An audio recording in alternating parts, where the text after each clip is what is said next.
Hi, I'm Ria. So let's introduce ourselves. Yes. I have just completed my BBA. I really love to watch dramas and traveling in different places, especially in nature. I love to read books. I do painting also. What about you? নাম রাহুল, বয়স 27। Can't you speak in English? Yes, I can. I'm Rahul Chaudhary, graduate masters in civil engineering, and I have photography. I have hobby, and my first hobby is photography. Photography, that's awesome. Can you please show me some of your work?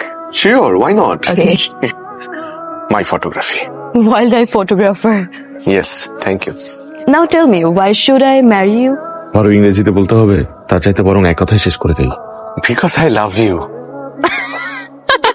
You are super funny. Thank you. তুই বলছিলি যে তুই স্কুলে প্রতি ক্লাসে ইংরেজিতে help করতি? এটা বলি নাই, কিন্তু আমি বলছি আমি যে পশু পাখির ছবি তুলতাম সেটা তুলতাম হচ্ছে আমার দুই বেস্ট ফ্রেন্ডের ছবি মোবাইলে কন্টাক্ট ফটো হিসেবে দেওয়ার জন্য। তোদের সাথে থাকলেই আমার মন মেজাজ আরো খারাপ হয়ে যায়। আমি গেলাম। এই শোন, মন খারাপ করিস না, আমার মনে হচ্ছে মেয়েটা রাজি হয়ে যাবে। আল্লাহ, আমার জীবনে কি প্রেম আসবে না?